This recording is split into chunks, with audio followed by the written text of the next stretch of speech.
Joining me in the hour here in Los Angeles, talk radio host Mo Kelly, CNN political commentator John Phillips, and from Moscow, CNN contributor Jill Doherty. Thanks, guys, for being with us. Okay, for the record, our friends at Fox News, they don't often come to our defense, but listen to anchor Shepard Smith a little earlier.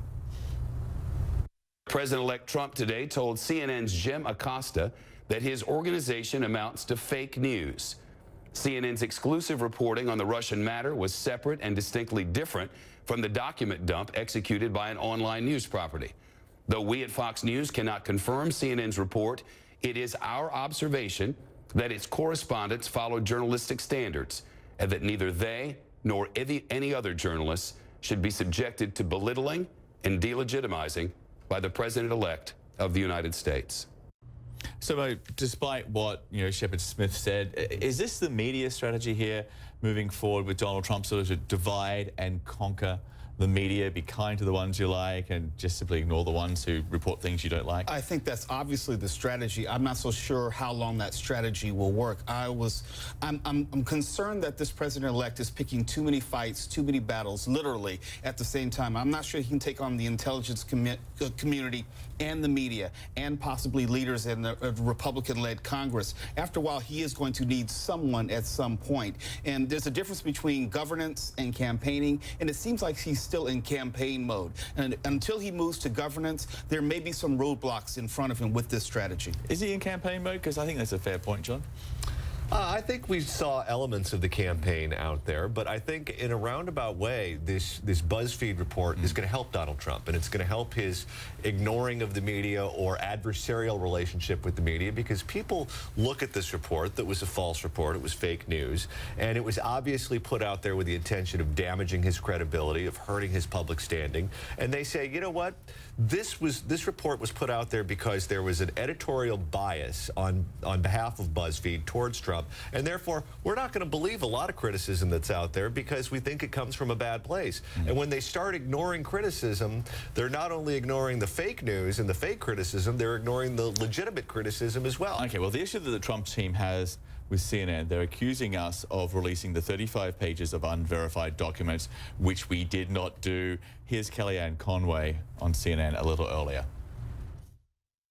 Do you acknowledge here and now that CNN did not release the 35-page unsubstantiated claims against Donald Trump, and it was misleading and untrue for Sean Spicer to suggest otherwise? No, our incoming press secretary, Sean Spicer, was exactly right, as was the president-elect Anderson. CNN went first yesterday, and BuzzFeed went second. We didn't report what BuzzFeed reported. I didn't say that you did, but you linked to it. Sean Spicer in said your story. We did. Let me just tell you, Anderson, let's back up. I know CNN must be feeling the heat today of having a headline yesterday at around 6:30 p.m. that said, quote, Intel chiefs presented Trump with information that Russia could compromise. Russia had information to compromise him. That is just false. To be clear, we did not link to the BuzzFeed report, and it does appear that the information was included in the briefing. But, John, this does seem to be the strategy here. Link CNN to the BuzzFeed report, which I think everyone agrees should not have actually happened, and just sort of muddies the waters. Yeah, I think Jim made a mistake when he was shouting out his questions to Donald Trump. He should have offered a peace pipe and say, hey, we weren't the ones that hired Megyn Kelly, NBC did. Okay, fair point. One of the actual things that came out of, one of the big headlines that came out of the Trump news conference, he now admits that Russia was part of, or at least was behind all the hacking. Jill Doherty, to you, that was a fairly candid admission from, or at least a reluctant one from Donald Trump, but he still seems to be taking it very easy with Moscow and Vladimir Putin. Yeah, he's got kind of a number of positions there. I mean, he says, yes, I think that the Russians were the hackers, doesn't blame Vladimir Putin, says it's an asset if Vladimir Putin likes me, and then in the same breath says, I'm going to be tough on Russia. In fact, who would ever believe that Hillary Clinton would be tougher than I will be? And then, hope I have a good relationship, but maybe I won't. So it's kind of, he's covering all bases. And then you bring in his nominee for the State Department, Rex Tillerson, who is more specific, but also kind of takes a harder position than many expected. And yet it's kind of unclear who will set the policy, the president or the Secretary of State. So it's confusing. It is indeed. So let's listen to Rex Tillerson as he spoke before lawmakers. He did, as you say, have a very tough line when it came to Russia. I've found the Russians to be very strategic in their thinking, very tactical, and they generally have a very clear plan that they've laid before them. And so in terms of when I make the statement they're not unpredictable, if one is able to step back and understand what their long-term motivation is, and you see that they're going to chart a course, then it's an understanding of how are they likely to carry that plan out, and where are all of the elements of that plan that are on the table. And in my view, the leadership of Russia has a plan. And Jill, Tillerson also went on to say it's unlikely that the United States and Russia could even be friends. Yeah, I think he was, as we said, harder than many expected. And he actually contradicted a lot of the positions of Donald Trump himself. I mean, when he talks about Ukraine, he's talking about if I had been in office at that particular point as Secretary of State, I would have urged arming the Ukrainian government, having aerial reconnaissance along the border. He also talked about NATO and that, you know, the U.S. will follow its commitments to other members in the coalition. That's something that Donald Trump has said, you know, they have to pay for it and we might not defend them. There were a number of different points, which again brings up this issue of how the Trump administration, especially the national security team, is going to go about setting this policy. There are a lot of internal contradictions, especially on this issue of Russia, which is critical. Yeah, and Mo, you talked about, you know, Trump having too many conflicts, too many wars so early, and he does seem to have this ongoing conflict right now with the intelligence agencies. This is what he said during that news conference. I think it was disgraceful that the intelligence agencies allowed any information that turned out to be so false and fake out. I think it's a disgrace.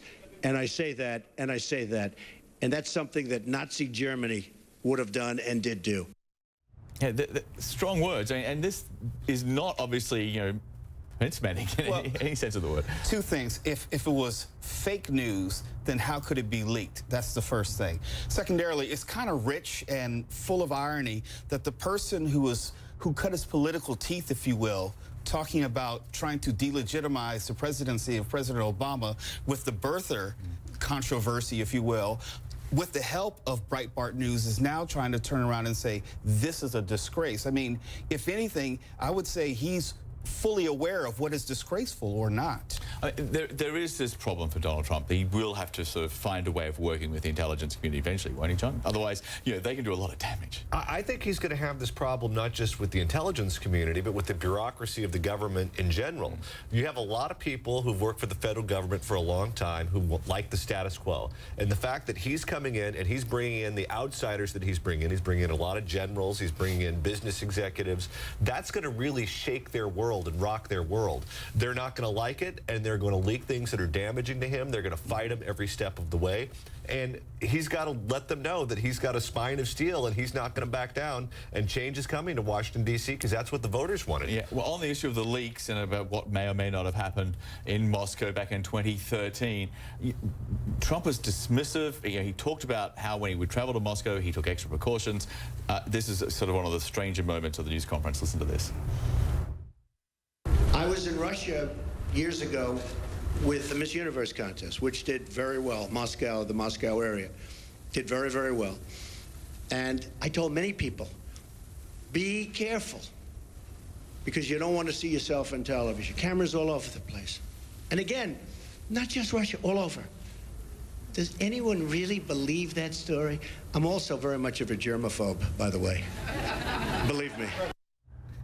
So, Jill, is Donald Trump right? Would he have been the target for intelligence gathering even when he was just a businessman and a reality TV star? Oh, absolutely. I mean, I think it's actually refreshing that he has that position, because he is right that cameras and all sorts of devices are everywhere here in Russia and in other countries. And by the way, the U.S. does quite a bit of that domestically as well. I mean, Donald Trump was a rich businessman coming to Moscow to try to do deals. It's just obvious that there would be interest in finding out what he thinks, what kind of deals he wants to do, and then also, you know, maybe Russia had ulterior motives in trying to, let's say, get into his graces. You never know. Anything's possible. But it's interesting that he would say, I'm very careful, because that's precisely what he should be. Yeah, we also heard some details there about how Donald Trump will separate himself from his business dealings and how, and basically the presidency. This is what he said.